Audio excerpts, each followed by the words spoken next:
UW-Madison Disability Resources Training, Module 1, Disability Law, Policy, and the Civil Rights Movement. Series of photos from the 1960s of various groups protesting. The struggle for civil rights for people with disabilities is deeply intertwined with the civil rights movements for other disenfranchised communities, including people of color and women. 1957 New York Times headline regarding civil rights gains in the U.S. Many of the earliest civil rights laws governing citizenship and basic human rights are applicable in the struggle of people with disabilities to enjoy an equal opportunity to fully participate in society. Photo of World War I veterans working in a shop. In the early 20th century, initial legislation focused on vocational rehabilitation and return to civilian employment for World War I disabled veterans. 1917 news headline about putting war cripples back to work, followed by President Roosevelt signing the Social Security Act, followed by a 50s photo of a man in a wheelchair in a living room using a typewriter. This 1918 legislation, followed by the Social Security Act of 1935, paved the way for broader protections and governmental assistance to all individuals with disabilities. In the early 1970s, three significant milestones in the disability civil rights movement were reached.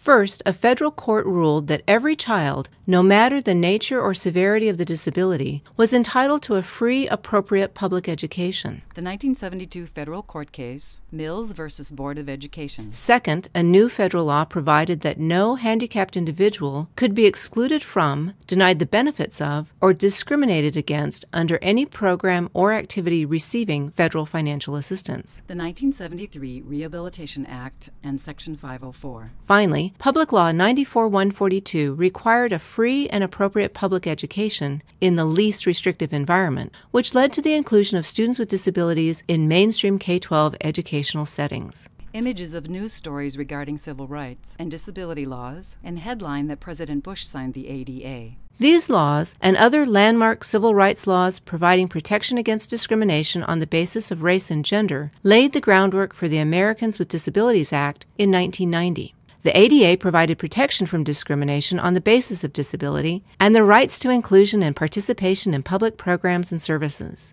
The ADA also broadened protection to include private entities and led to such significant changes as the requirement for all public and private transportation to be accessible, the development of telecommunication systems for the deaf, and the establishment of minimum accessibility standards for the design, construction, and alteration of buildings and facilities. A student uses her laptop with a refreshable braille display. Student writes in a notebook with a smart pen. In 1998, Section 508 of the Rehabilitation Act was enacted to eliminate barriers in information technology, open new opportunities for people with disabilities, and encourage development of technologies that will help achieve these goals. The Web Accessibility Initiative develops strategies, guidelines, and resources to help make the web accessible to people with disabilities. This initiative is part of the World Wide Web Consortium, an international community that develops open standards to ensure the long-term growth of the web. Another ADA amendment in 2008 averted a trend toward narrowing the legal definition of disability.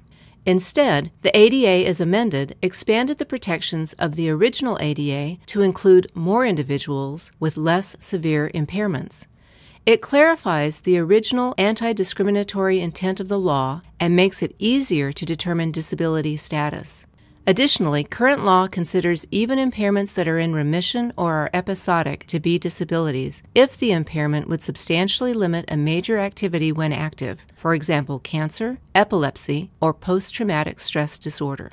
Not everyone with an impairment or medical condition is protected by the law. To be protected, a person must show that he or she has a disability in one of three ways. First, there must be a physical or mental condition that substantially limits a major life activity, including walking, talking, seeing, hearing, learning, reading, concentrating, communicating, and thinking.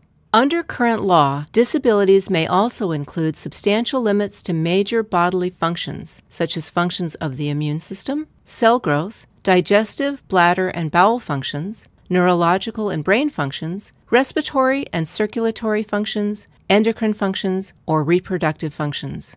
Second, a person may be disabled if there is a history of a disability, such as cancer, that is in remission. And third, a person with even a minor impairment is disabled as long as the impairment lasts or is expected to last 6 months or more. Once disability status is confirmed, an individual is protected from discrimination on the basis of disability.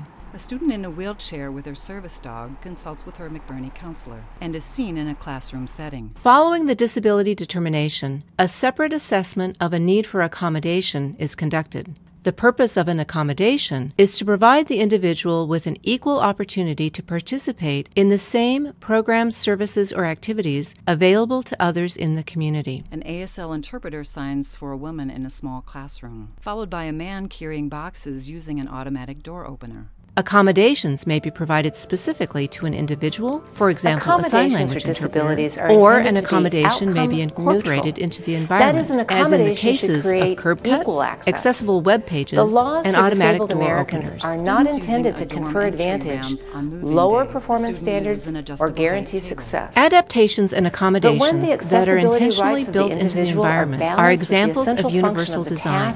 Universal design makes products and environments that are usable to the greatest extent by the widest array of users.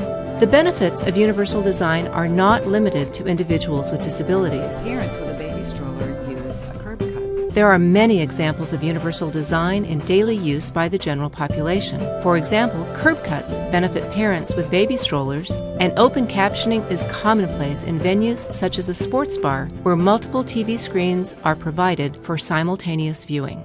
Kathy Treba, Assistant Dean of Student Life and Director of the McBurney Disability Resource Center. Accommodations for disabilities are intended to be outcome neutral. That is, an accommodation should create equal access. The laws for disabled Americans are not intended to confer advantage, lower performance standards, or guarantee success. But when the accessibility rights of the individual are balanced with the essential function of the task or activity, all people then have an equal opportunity to fully participate in society. McBurney Disability Resource Center, the University of Wisconsin-Madison. Video by Media Plus U, LCC. Executive Producer, Kathy Treba. Producer, Diane Woodbridge. Voiceover, Kathy Treba. Additional voiceover and audio descriptions, Deborah Clare. McBurney students and staff appearing in the video: Deborah Clare, Alex Imig, Kyle Loger, Megan Minster, Branson Minster, Molly Minster, Terry Erline, Jorge Luis Perez, Olivia Ramoino, Sam Schmidt, Todd Schwanke, Kate Scarda, Heather Lipinski-Stelgis, Ben Thomas, Kathy Treba, Elizabeth Van Deslunt, Diane Woodbridge, Chris Wergler, Zainab Ilmez. Special thanks, Georgiana McBurney-Stebnetz. McBurney Disability Resource Center, Todd Schwanke. Department of Economics, Andres Aradias Lopez. Department of Social Work, Anna Haley Locke. UW-Madison Division of Information Technology, Christopher Blair Bundy and John Thompson. UW Archives, Vicki Tobias. Wisconsin Historical Society, Tom Olin. This training series was made possible by many generous contributions made to the McBurney Center Fund through the UW Foundation. For more information about the center and ways you can offer support, see www.mcburney.wisc.edu. Copyright 2012, UW Board of Regents.